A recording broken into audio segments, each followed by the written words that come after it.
Assalamu alaikum. A'udhu billahi minash shaitanir rajim. Bismillahir rahmanir rahim. Alhamdulillahi rabbil alameen. Rabbana atina fid dunya hasanatan wa fil akhirati hasanatan wa qina azaban nar. Rabbi awzini an ashkura ni'mataka allati an'amta alayya wa ala walidayya wa an a'mala salihan tardahu wa adkhilni bi rahmatika fi ibadika salihin. ولا حول ولا قوة إلا بالله العلي العظيم وصل اللهم على محمد وعلى آله وصحبه أجمعين والحمد لله رب العالمين. Welcome, dear friends. Inshallah, we will continue studying from the 22nd word. We are going to study from page 289, which is the fourth proof, which is a commentary on the verses from the Quran's in the name of God, the merciful, the compassionate. So God sets forth parables for men so that they may bear them in mind, which is Quran section 14, verse 25. And the next one is, such are the similitudes which we propound to men, so that they may reflect, which is Quran section 59, verse 21. So we looked at the case where two friends are talking to each other and they're trying to figure out and be confirming the existence about the existence of the Lord of the universe by looking at the signs in the universe, because we usually take the existence, maybe the things that are here, our creation, for granted. But this author kind of is sharing how we have to pay attention to the things and listen to them and make reflection as a continuous part of our living in this world, not just being amazed at the things around us, but seeing the meaning, getting the message, seeing what kind of Lord, what kind of God creator is he that is presenting continuously things to us. So we went over a few of his proofs and we were at the fourth proof. So we will start with the fourth proof. Oh, my stubborn friend.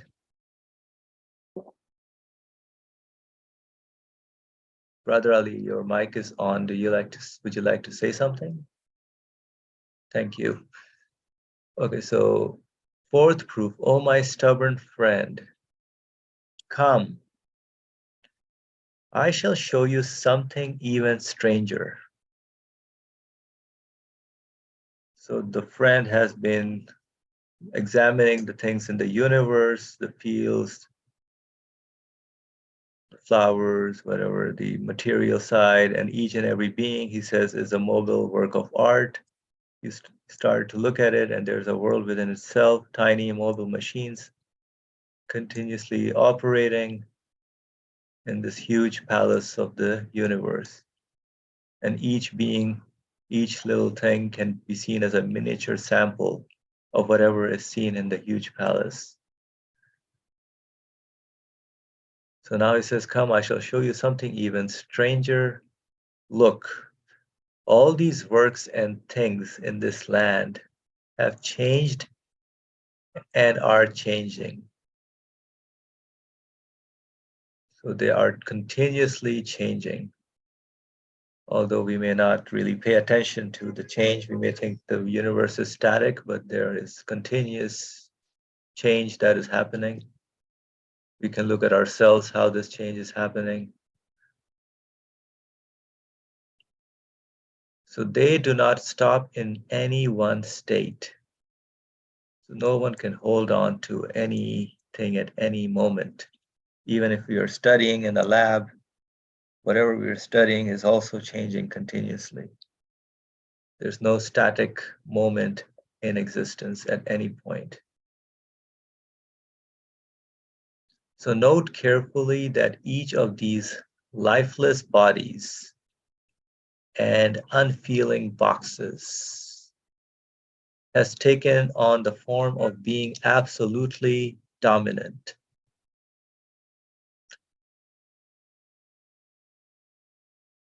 Quite simply, it is as though each rules all the others. Look at this machine next to us. So the machine he's referring to, what he's looking at, indicates fruit-bearing trees, for they bear on their slender branches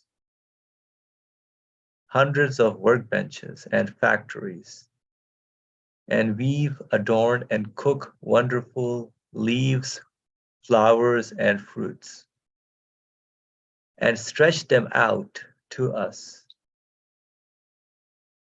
See, with the branches stretch them out to us, and majestic trees like the pine and the cedar even set up their workbenches on dry rock and work.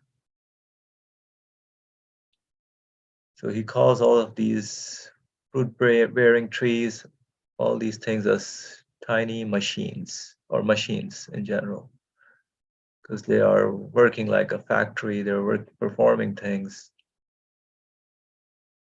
So all the necessities and substances necessary for its adornment and functioning come hastening to it from distant places. Look over there, that lifeless body.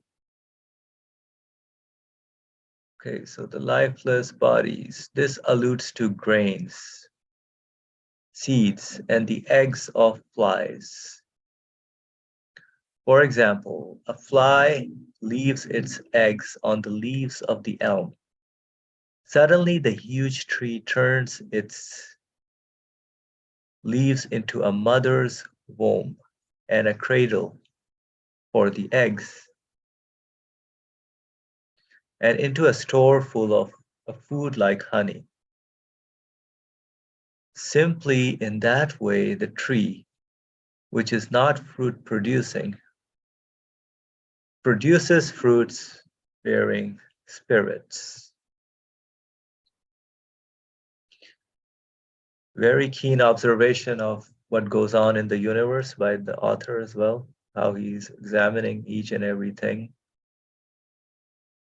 about a fly leaving its eggs on the leaves of the elm, which we study in science and biology and all the different disciplines, whatever is happening in the universe, which is very observable if we pay attention to what they mean behind it by doing all this. So look over there, that lifeless body is as though beckoning. It makes the largest bodies, so in this case, the flies are asking, by sitting on the leaves of the tree, are asking the big tree to serve it and work in its own workplace. So I can make further analogies in the same way. How harmonious the universe is working in a very structured, organized way. Each being serving and helping the other being. So simply everything subjugates to itself all the beings in this world. If you do not accept the existence of that hidden one, you have to attribute all his skills, arts, and perfections in the stones, earth, animals, and creatures resembling man, everywhere in this land, to the things themselves, which is what is going on right now, on how the material science kind of alludes and gives the qualities to the things themselves. Whatever they do, they say they are doing it by themselves. In place of a single wonder-working being,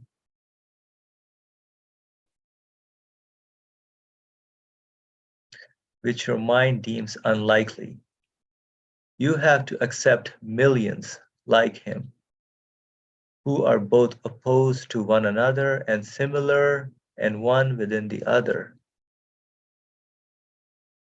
So they do not cause confusion everywhere and the order be spoiled.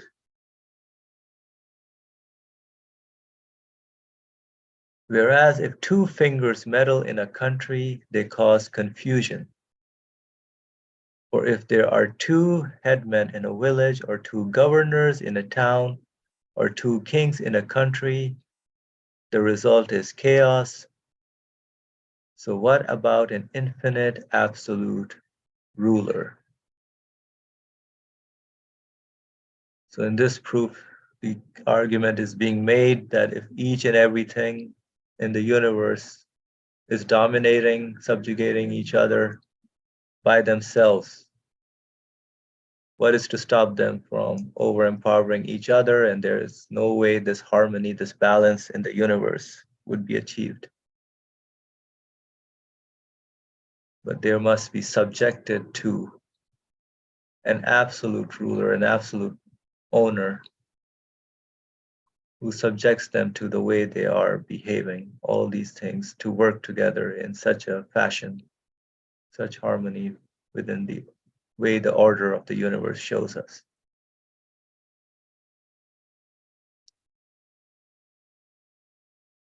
All right, any comment on this proof?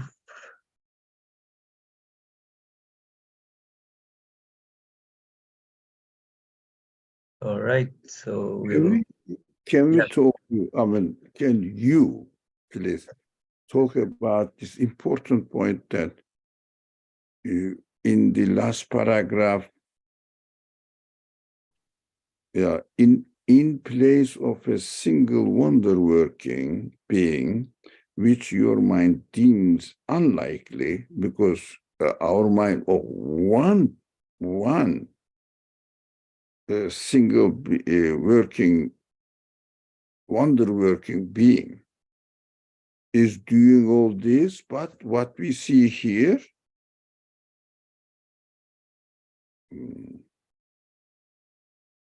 which your mind deems unlikely. No, it is impossible, seems to be. One source, one being, all doing these beings, you have to accept millions like him instead, who are both opposing to one another. Everything opposes one another. That's what we really bear in mind. And similar. And one within the other. Look at this. So they don't cause confusion everywhere. And the order be spoiled, so that the order shouldn't be spoiled. They don't cause any confusion. But what seems to be opposing to one another, similar, and one within the other, but no confusion. And seeing that it is done by one only, one being. The only solution is this one being is the wonder-working being who is,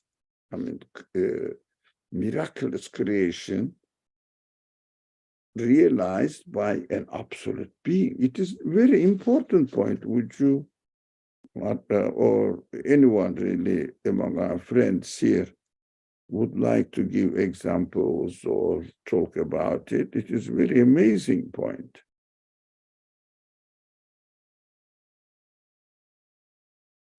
Indeed, yes. Would anybody like to share this point? So we don't see like this wonder working being meddling with all the little things in the universe or acting there. That's why it says your mind deems unlikely. And that's why the secular mind, based on just superficial observation, accepts millions like of these creatures or beings. That's how the most of the material sciences talk in this way.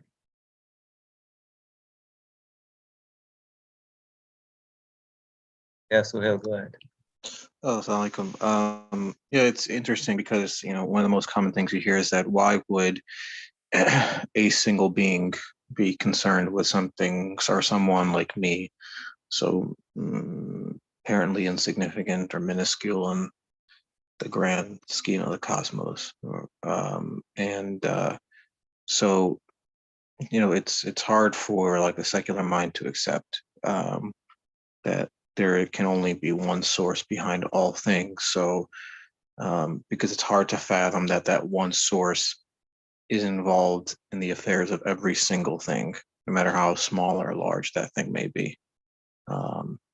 It's sort of beyond comprehension in some sense, which was what absolute really is. It's beyond comprehension. The idea that, every moment, everything in the cosmos is under one being's control, is sort of it's difficult to imagine.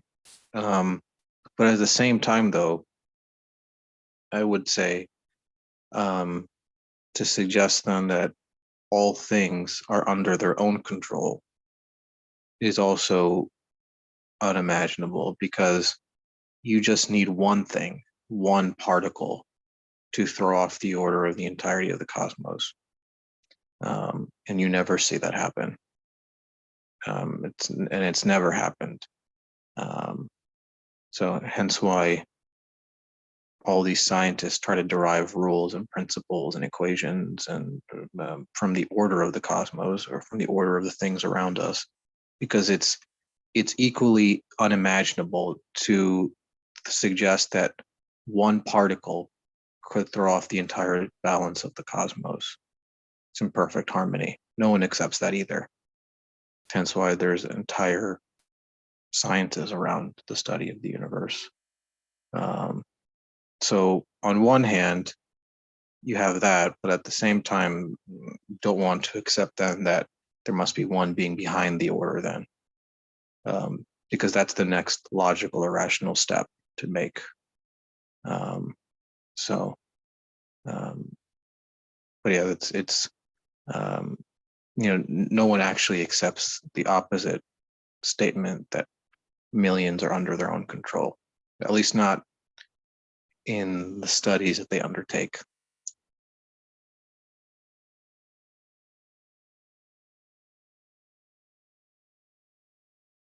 Thank you, Suhail.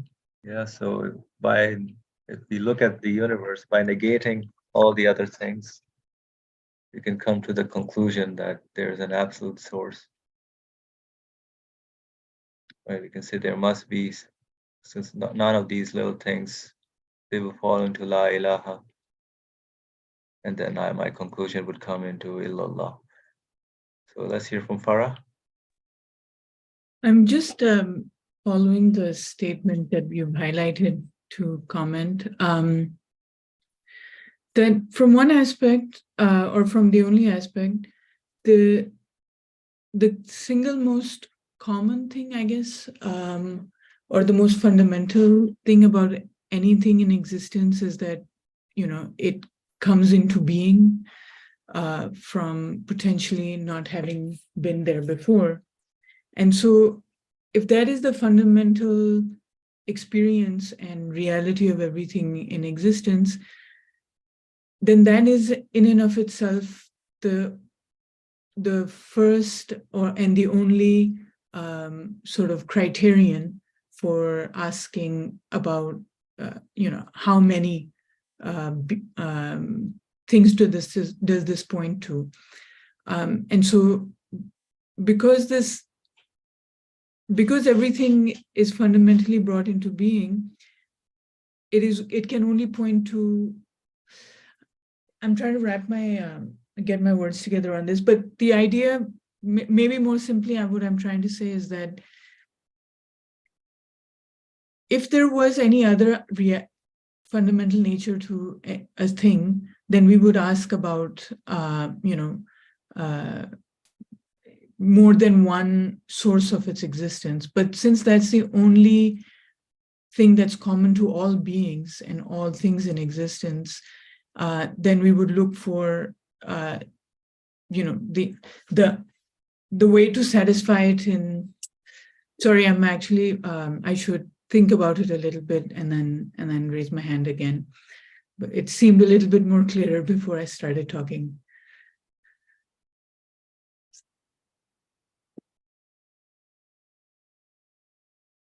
No worries, thank you. So your reasoning, that's how I see it on this phrase. So each thing that comes into existence, we can look at it from how it comes into existence. Can the thing itself give existence to it itself? So that's how the things in the material world kind of are mentioned and talked in a way. But here he is saying this, however the things are coming into existence, however they are acting, are similar to each other as being created. Coming into existence means that they are all created beings. One, and then they're opposing to one another. They're all looking for, looking to subjugate each other in a way. So they use as the example of the seeds and the eggs of flies on the tree was given. So could each of them be the means or the source behind the way they are acting? Or I would. I think the one thing your thoughts helped. Are helping also. I think what I wanted to say is that if there was more than one fundamental reality to things in existence, then one would ask about two sort of sources of those things. But because we only observe a single common and pervasive, like completely absolute to anything in existence, is the same fundamental reality, which is that it's brought into being, we're not going to seek more than one source for it. But let's say, I mean, it's obviously very hypothetical examples, but let's say there was another type of reality to to our existence, which was different. So there were two fundamental realities. Then one would ask, in that hypothetical and unreasonable situation, whether there are two sources or two. Like if I compare it to this example of the governor and town. So if I go into a city, and I think it maybe happens to some cities where the border is going through them, where on one side of the city, there's one rule of law, and on the other side of the city, there's another rule of law, then you question, are there two separate authorities in this place? But because one place is governed by the same fundamental laws of life, you do not think to imagine that there could be that there could be anything other than a single authority over those things. The other possibility would be to say that if it's not one authority, then each and every entity, each and every person living in the city should have its own governor or ruler, which is again implausible because of the evidence that we see that not everyone in that city is subject to the same rule of law, instead of the fact that everybody is, operating by their own particular rules. So I hope that was a little bit more clearer. Yep, thank you. So only when you said there were two realities, that's what threw me off a little bit, because that would cause confusion to me, how two realities can be existing at the same time. But Otherwise, yeah, if we say there are two possibilities, either one single source or each and every being must have their own rule or way of giving existence to themselves or have the power, the qualities, the will. But since the other side, all the others don't have that, then I could say that, yeah, there must be the single one unique source of being behind all that we see. Any other comments by anyone?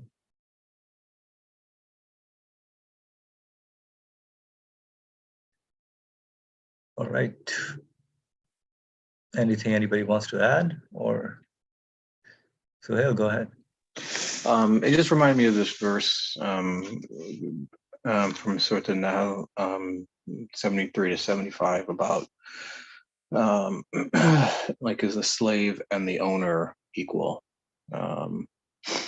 And the example being the idea that something that has no power, I don't know if you want to pull up the verse, but it's 1673 to 75.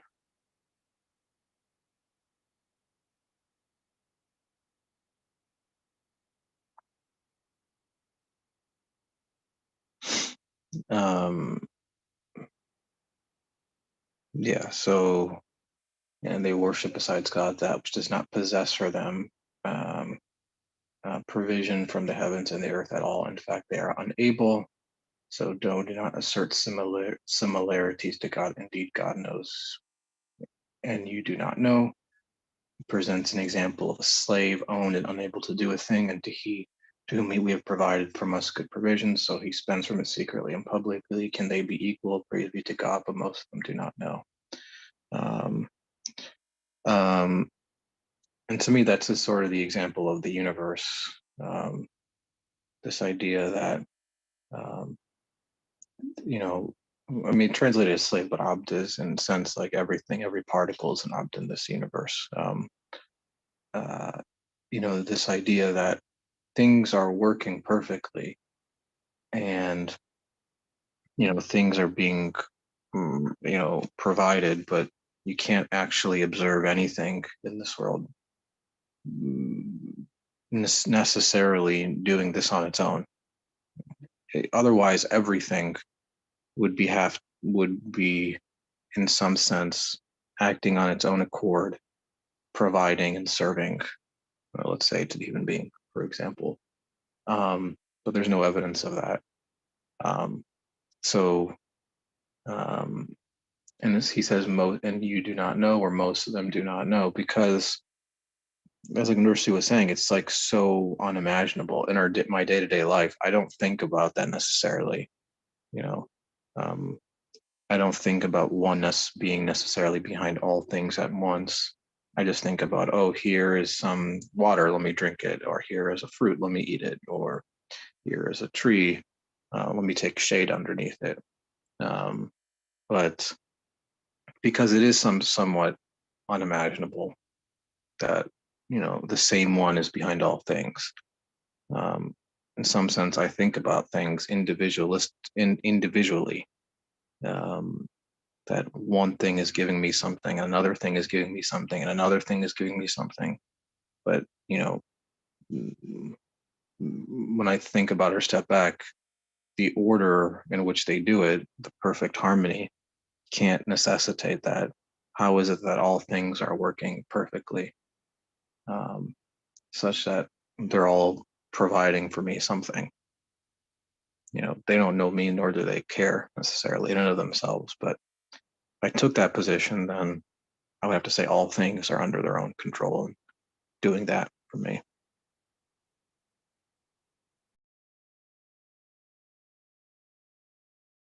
Yeah, thank you, Suhail. So I may focus on one particular event, one particular thing, and see, okay, this is being made. But then when I switch over to some other, I don't have that view of the whole universal, each and everything, every event is by the same maker, by the same Lord.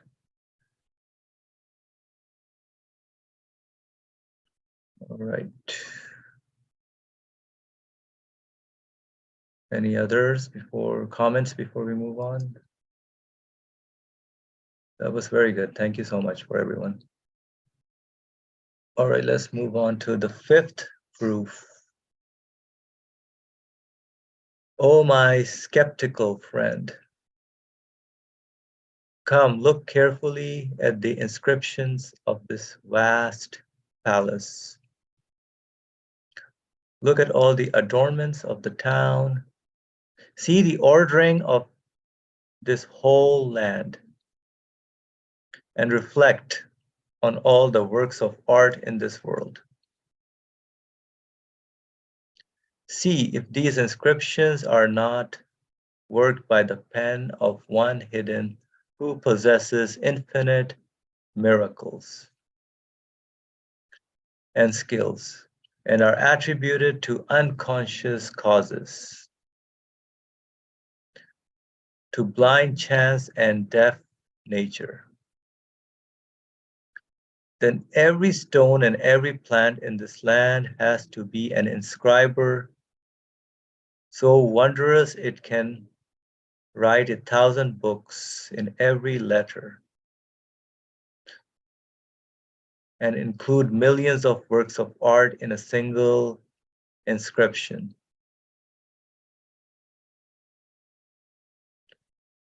Because look at the inscription on these stones. All right, that's a big footnote. Let's see.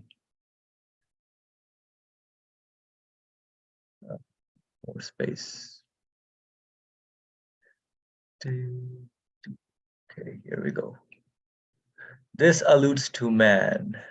Okay, because look at the inscriptions of these stones. This alludes to man, the fruit of the tree of creation, and to the fruit which bears its tree's program and index. For whatever the pen of power has written in the great book of the universe, it has written its summary in man's nature. So whatever is found in the universe, the summary is in man's nature, man's being. And whatever the pen of divine determining has written in a tree the size of a mountain, it has also included it in its fruit, the size of a fingernail.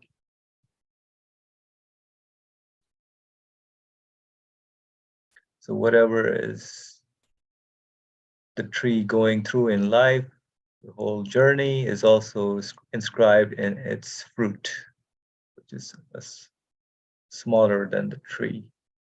Just like all the qualities in creation are found in the human being, in man as well, as the fruit of the tree of the universe.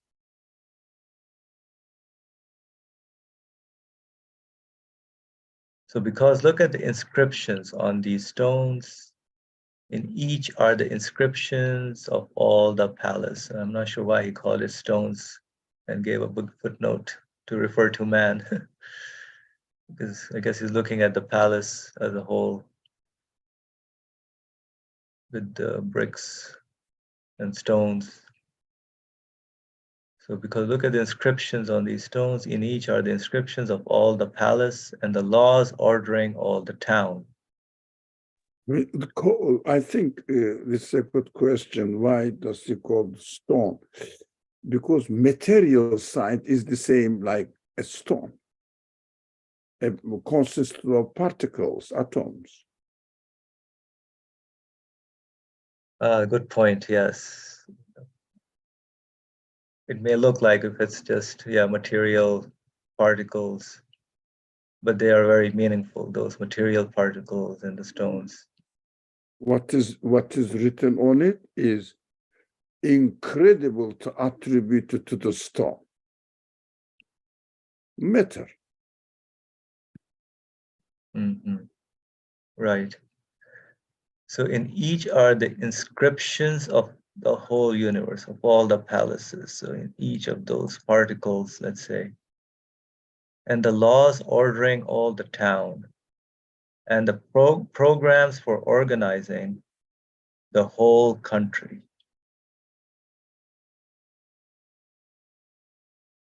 Programs for organizing the whole country.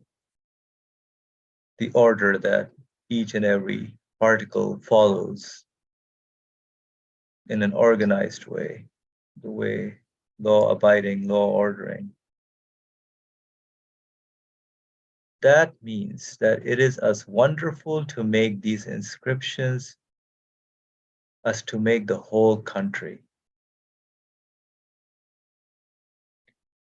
In which case, all the inscriptions, all the works of art are proclamations of that hidden one and seals of his. So the meaning behind all these, whatever inscriptions we are reading, are his declarations, all the works of art are is his speech, his proclamation coming from him. The message meaning is a communication from this hidden one, or the ghaib, this absolute one, and his seals.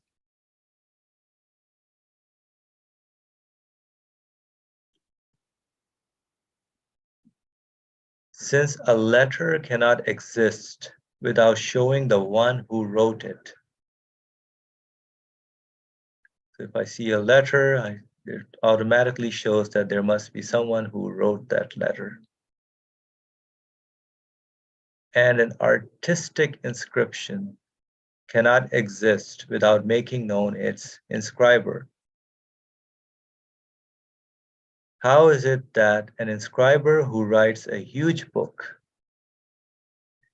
in a single letter and inscribes 1,000 inscriptions in a single inscription should not be known through his writing and through his inscribing?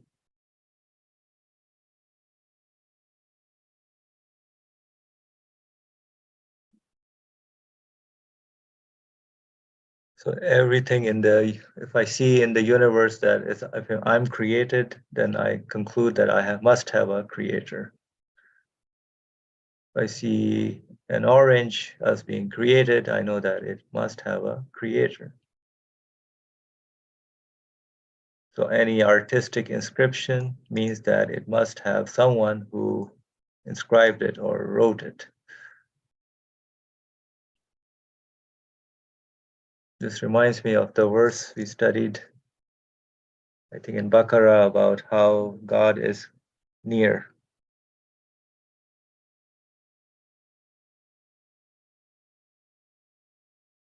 Inna Qareeb, or something along those lines. That if I recognize my createdness, automatically means that I have a creator. I am owned by this Lord. And of course, he means that he is close to me. As soon as I recognize that I am a created being.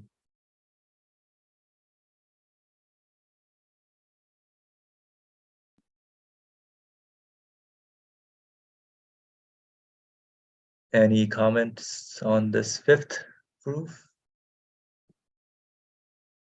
So we have to carefully look at the inscriptions and see the meaning, what they are saying, not just say, wow, they're wonderful, but read into the meaning behind them.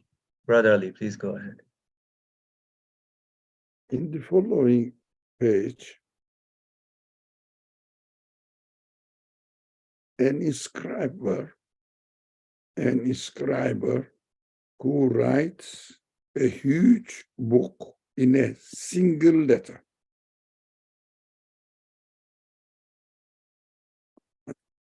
So amazing.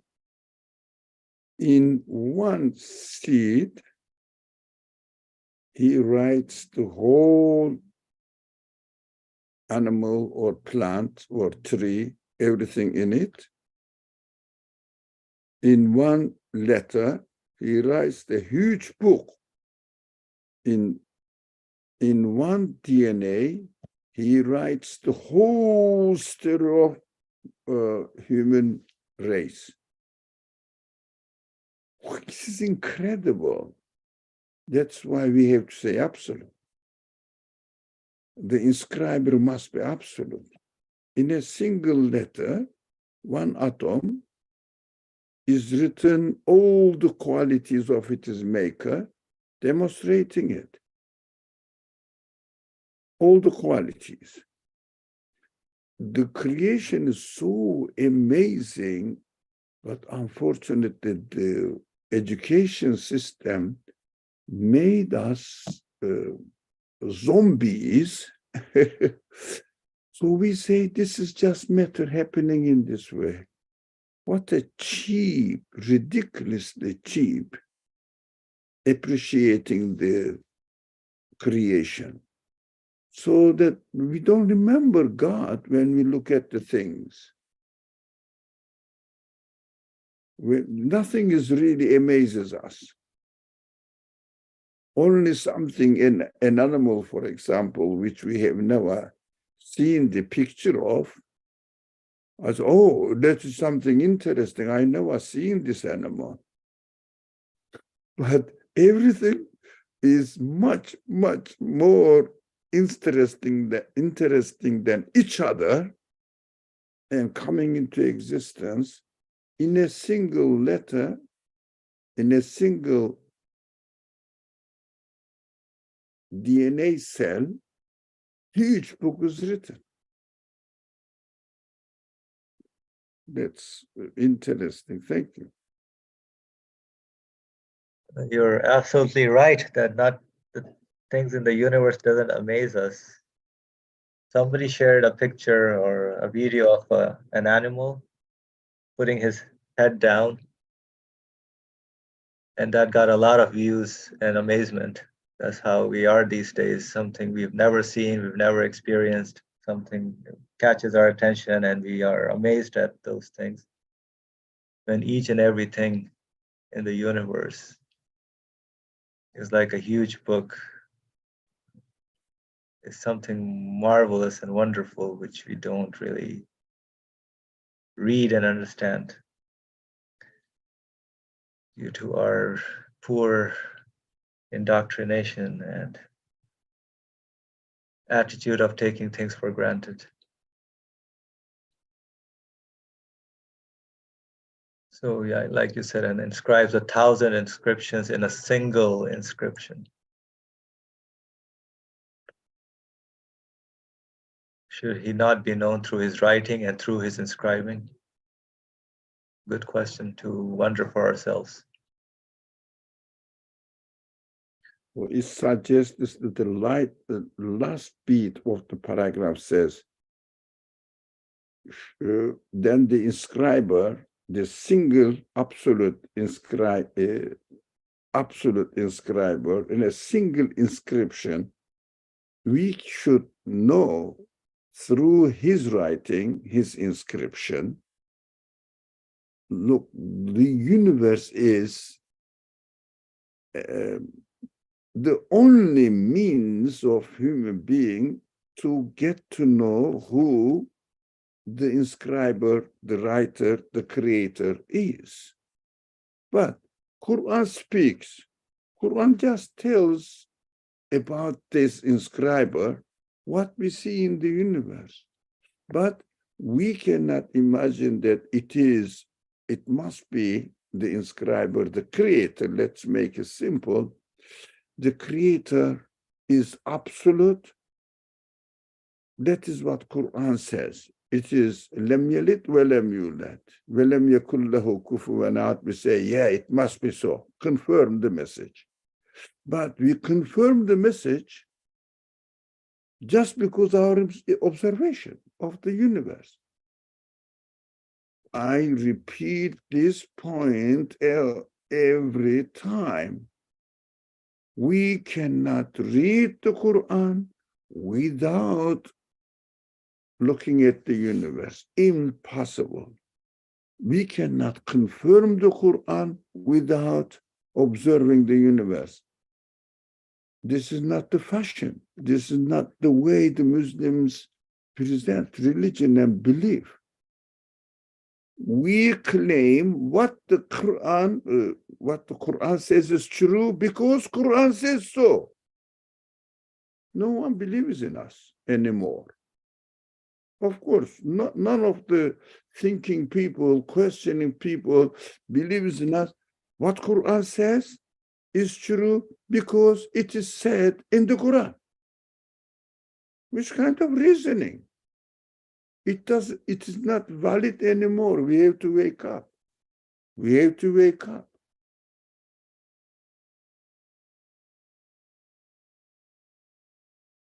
Exactly. Thank you, Brother Ali.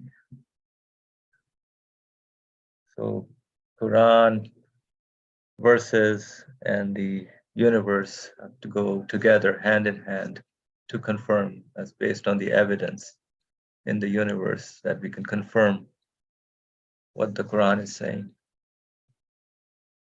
But unfortunately, you're right, it's not presented in this way. They just focus on what the verses are saying and not refer to the things in the universe.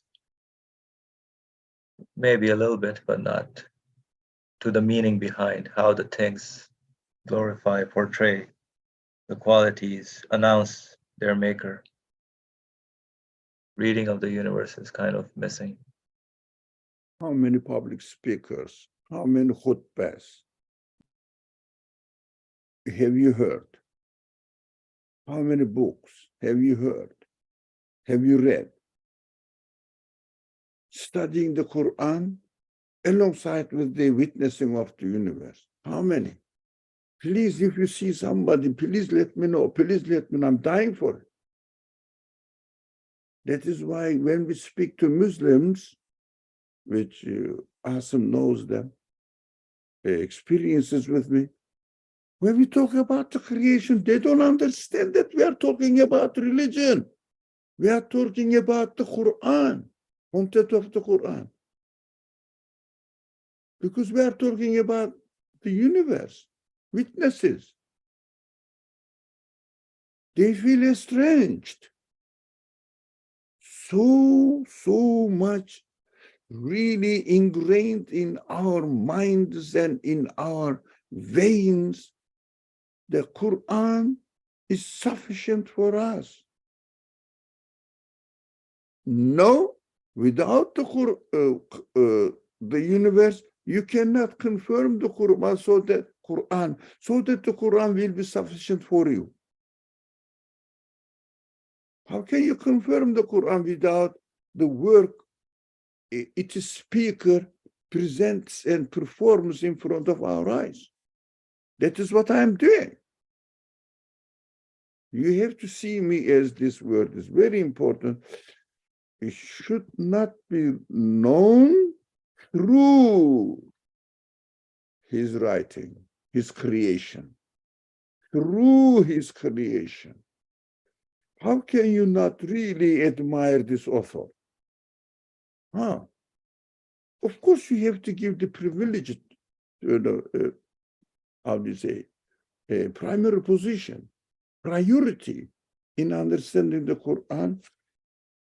This sentence is enough to understand that this man is really being realistic according to the needs of our age. Very realistic. He is not cheating himself as the community has been cheating themselves for 1,000 years.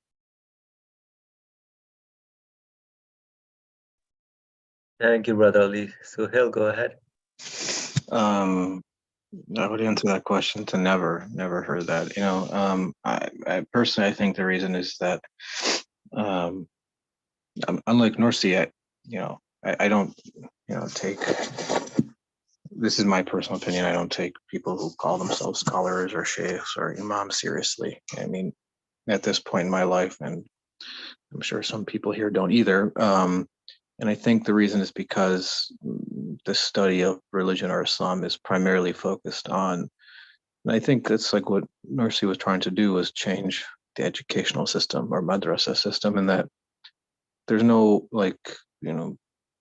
emphasis on corroborating the Quran with the universe, or reading it under the witnessing or with the universe, because that requires an understanding of the world itself, and people are too narrow-minded to understand it that way. I mean, just my own personal experience today, somebody asked me, oh, I should come to the local masjid for a youth iftar. I said, why, what's going on there? And they said, oh, there's going to be a quiz and stuff. And I said, looked at it and I said, what is this quiz about? Oh, we're going to quiz them on the prophetic battles and the wives of the prophets. I said, it's a total waste of time. I think they were a bit shocked when I said that, but said that it has nothing to do with, Islam, but that to me is the state of Muslims. So it's not really much to be said there. So I would answer that question as never. I've never seen it elsewhere. So. Thank you. When you narrated this event, I mean, my mic was muted, so you didn't hear me. I laughed. I said, I'm sorry. I should cry. I should cry to the poor Muslim, the position of the poor Muslim community. How can you expect that the new generation will be following Islam at all? 1%, I don't think so. Even that's why they asked me. I said, oh, maybe you can, sit in and see what I said, how is this relevant to them? It wasn't relevant. I mean, and I said, I'm thinking like, I've never heard the Prophet say, or the Quran say, you need to know all the battles or all the wives, or how is this relevant to anything? This is not even anything that they're concerned about. They have to deal with what do they even believe in, and that's the sort of event they want to have during Ramadan. So, but that's, as you said, that's the state of Muslims nowadays, unfortunately.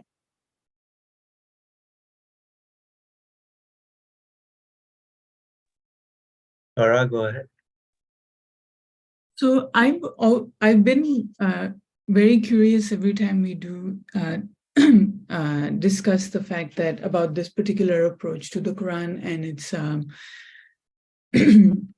deeply, situated in reflection of the universe and existence, and how, and why isn't it not a common practice or in the tradition, etc. So I try to spend a lot of time trying to find these connections, talk to people about it, maybe study more in the historical literature about it.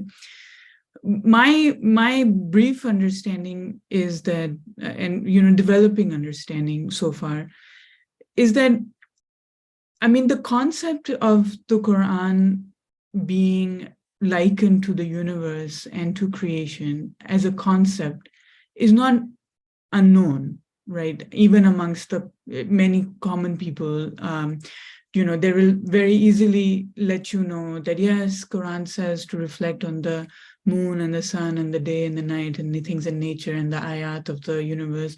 As a concept, it exists and it's known amongst them. I think historically too, I find a few figures who do take this relationship between existence and the speech of God very, very closely together and make a very strong argument for it. It seems like there are several scholars in Islamic history who do that well and very prominently, and are also well known. And they just tend to be a little bit, I think, more common amongst what we often say is Sufis, right? They're aware of this. And no one denies this. And people will also use the words of like tadabbur and tafakkur and say, yes, it is reading the Quran is to reflect on its verses in the context of your life and who you are and your position. So I found that as a concept, it exists. People know about this. It's no one denies it, and people actually feel like, yeah, this is an important point. Perhaps where something like the text we're reading right now seems to me different so far, and this is just my initial impressions because I don't read this text too much outside of these sessions, is that it, like, if when I'm reading through these proofs and from 1 to, and I was reading ahead a little bit too, I had to struggle in myself to say, okay, what are the differences between these proofs exactly? Because all of them essentially are pushing one to really reflect deeply and observe, like the one that we just read about the seed and the eggs. Like on one side, if you just take this paragraph on its own, you will wonder to yourself, like, you know, how does this fit into a religious textbook, or how is this religion? Is this author, like, you know, a philosopher? Is he a writer? Is he a poet? Like, how, you know, the type of description he's providing. So what I notice and then I think the 7th ray is another one that we quote a lot about how much emphasis there is in contemporary or modern writing on this aspect, that when I share this with peers, friends who take perhaps in their own lives religion seriously, both in thought and practice, to them I usually have this discussion about, like, to them they're like, well, this sounds so obvious to us, you know, it's not something quote unquote deep for them, but I think the depth that I'm exploring in these texts is like how intensely and how closely the author is emphasizing the role of observation and reflection of existence to one's sense of understanding of speech, that is very hard to convince in argument, but it is something that someone has to pay a lot of serious attention to realize the subtle nature of this point that I too at myself find it difficult at times, because the author, or because we're also not reading it in Arabic or its original language, so not a lot of the technical terms are not apparent, and so it doesn't sound to them very sophisticated or deep, but there's something in there, and I'm continuing to understand this in my own life. So those are my thoughts. Sure. Thank you, Farah. Let's hear from Brother Ali. Go ahead. That's very true. And I think everyone here, you, Suhail, Farah, who have talked about their minds, what they have.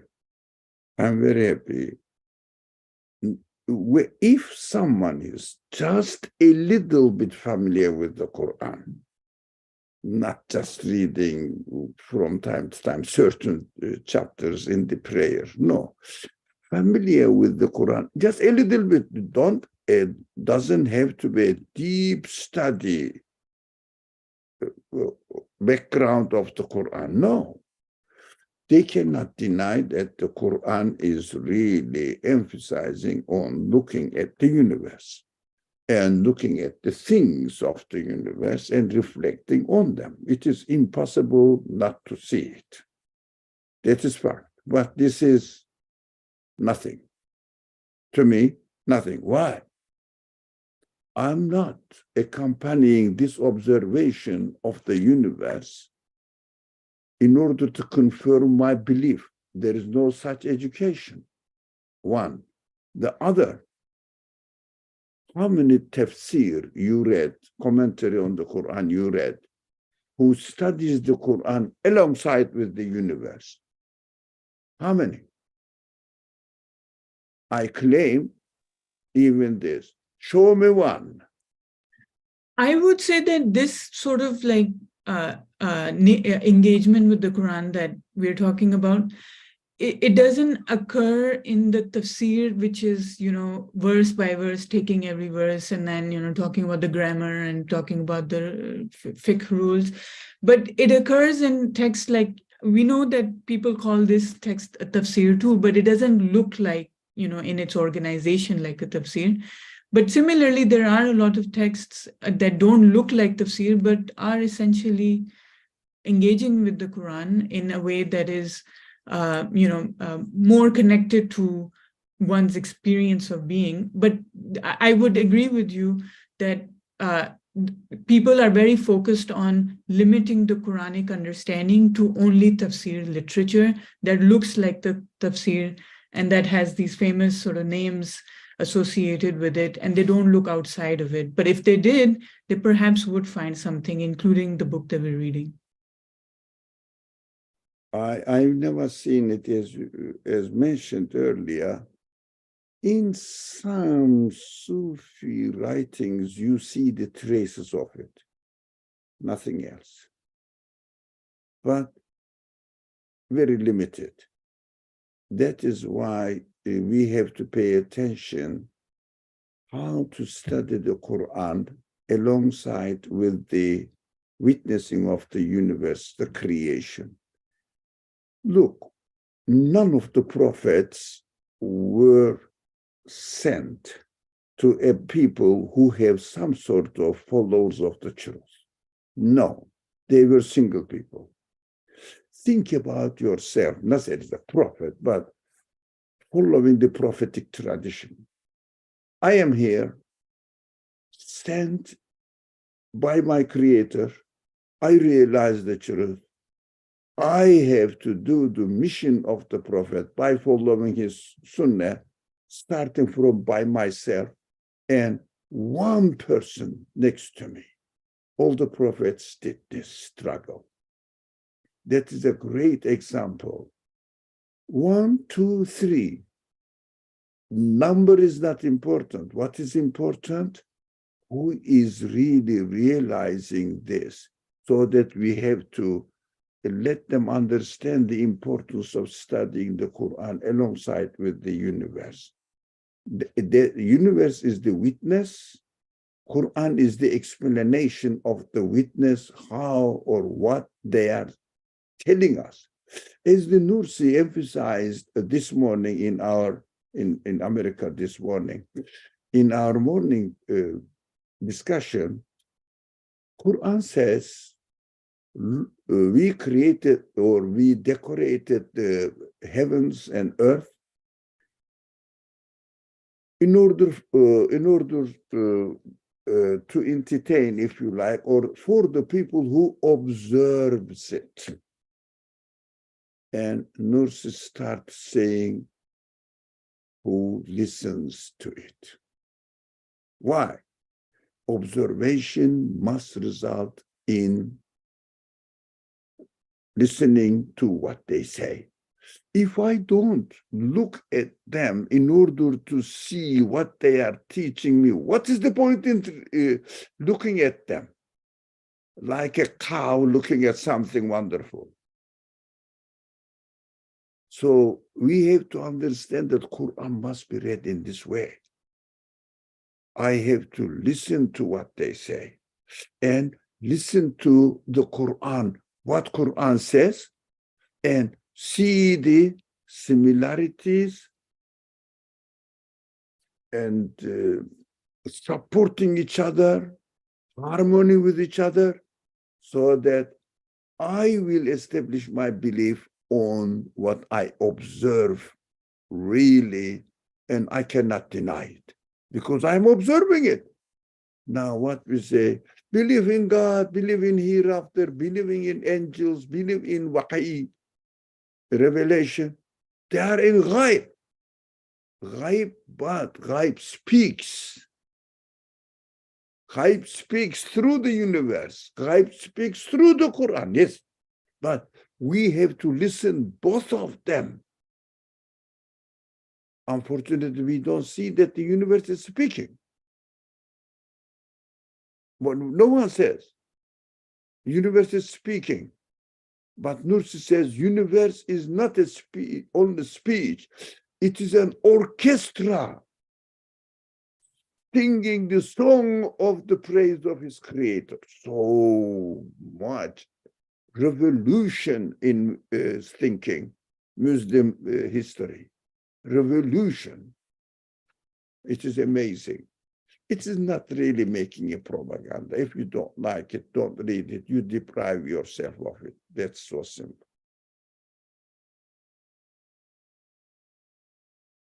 All right, Alhamdulillah, very beautiful discussion. Inshallah, we can stop here for today. Next time we'll continue with the sixth proof. Bismillah ar-Rahman ar-Rahim. Subhanaka la ilma lana illa ma 'allamtana innaka antal alimul hakim wa akhiru da'wahum alhamdulillahi rabbil alamin. Suratul Fatiha.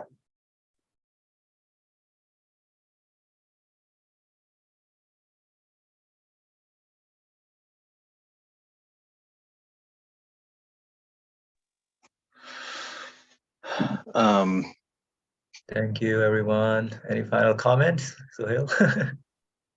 Yeah, I was just going to say, personally, at least the conclusion I've come to is that I think this sort of approach, I don't think, maybe it's obvious, but I don't think you can really speak to people who are sort of like traditional Muslim going to the masjid. I don't think that works. And I think it only appeals to maybe people who are young, relatively speaking, and have questions, which is truthfully a lot of young people today. So, and a lot of them are not at the typical Muslim setting gathering. So those are my thoughts on that.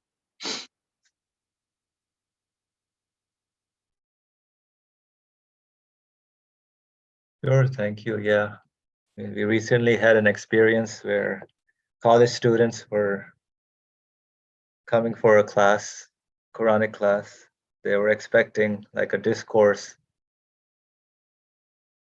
and they were not expecting to be reasoning in that discourse, whatever the explanation of the Quran was. So it was very strange and weird. It felt that way because they were looking for information. The expectation mostly is just to get some information and then write that down in their notes and then go for the quiz, as you were saying, Suhail.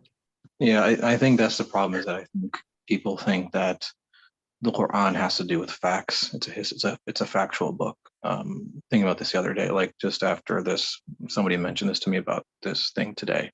Said people think Islam is about facts, or the Quran is about facts. It's not about reflection and understanding, trying to make sense of the world. And there's no facts there. You don't need to be, as the Quran says, I came up many times recently with me. Like you don't, just because somebody has a degree means nothing, or just because somebody knows facts about something means nothing.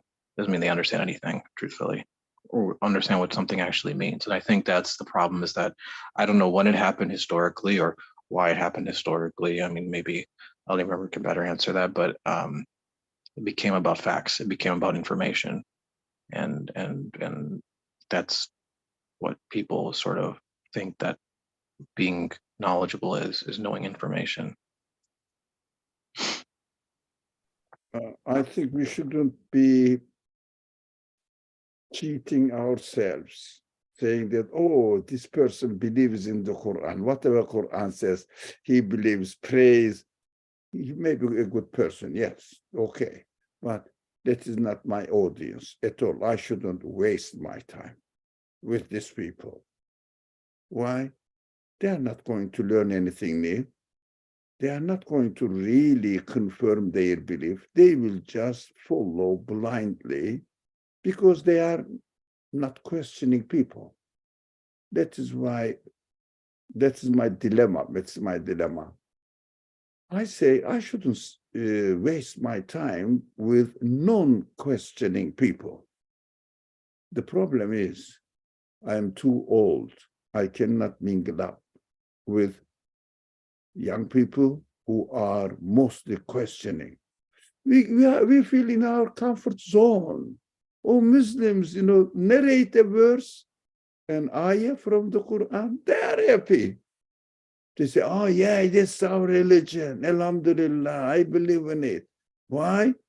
I am a Muslim, I believe in it. This is from the Quran. If I don't believe in the Quran, what shall I do? It means no identity, no reasoning, no confirmation, but only imitation. And that's why these people attach importance to fiqh. I think Suhail was talking about Islamic jurisprudence, when you say fiqh.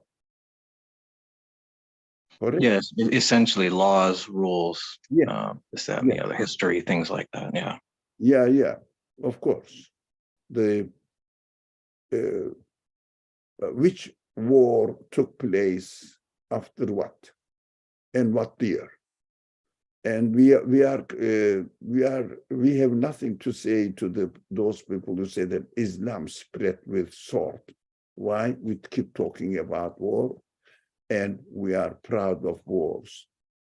Have you ever seen any seerah books written about Medina life? That prophetic mission was to spread the message of the Quran and teach people to spread the message of the Quran and convince them. No, Medina means war. War. As if in Medina there was no verse revealed, no ayah revealed, as if all those ayats have nothing to do with people's life, but engaging in war. This seerah business is very tricky, very misleading, and unfortunately, we are misled with this history in the name of, or stories, historical information in the name of the life of the prophet. That is the most unjust treatment of a prophet. We are swallowing it because it soothes our feelings. Alhamdulillah, our prophet, and we are increasing our knowledge. It is just nothing but cheating ourselves. And it is nothing to do with religion at all. The knowledge of Sirah has nothing to do with your belief. We have to wake up. We have to wake up. Unfortunately, we are just, speaking within our own circle with no confirmation, no renovation, no tajdid al-iman, just hammering on the same imitation of belief and religion. Unfortunately, we have to wake up, inshallah, one day, inshallah. One last thing. I don't know why I do that, but I just maybe out of curiosity, I went to the local masjid where I'm at, and I was like, okay, let me go. They had something after prayer, and I said, okay, let me see. I was curious what they were doing. And so it was about, they're going to read the Quran. I was like, okay, I'm like skeptical, but I was like, let me give them an opportunity. So we sat down and the imam was there, and, it was a circle and everybody read, I forget what chapter it was. And I was like, oh, I thought maybe we're going to discuss about this, what people think. No, it was about, no, you have to say the letter this way, but not that way. It was about, what do you call? Tajweed. Yeah, tajweed. Yeah, it was tajweed. And then I was like, okay, or maybe after this they'll discuss. There was that probably took maybe, let's say, 20 minutes. There was less than 1 minute on somebody saying, oh, this word means that in this chapter, and that was it. I was like, what was the point of reading this then?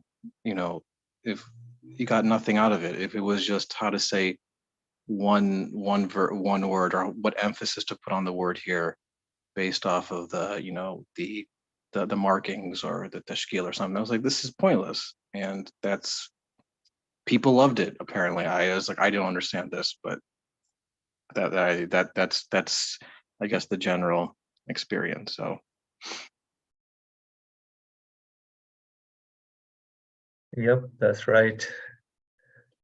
All right, I think we need to rewrite the Sierra books on what the reality of the message is.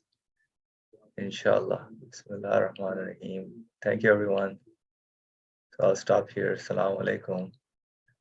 There's a comment I'm just reading. You need to join more often to increase the reflection time in the post-reading discussions.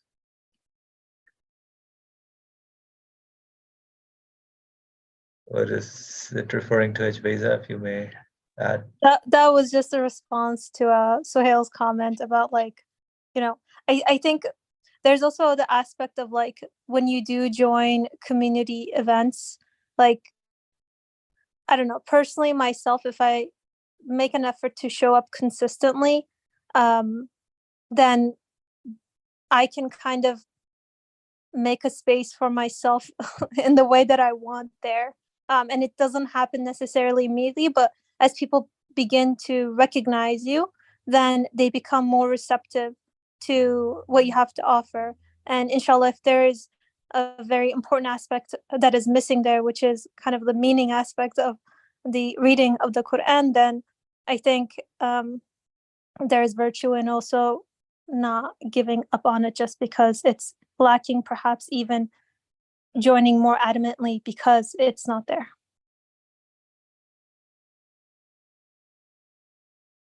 All right, thank you. Brother Ali, last word. Anything you would like to say? All right. Thank you. Inshallah, we have to watch out what we are doing. That's it. Inshallah. So we'll continue tomorrow.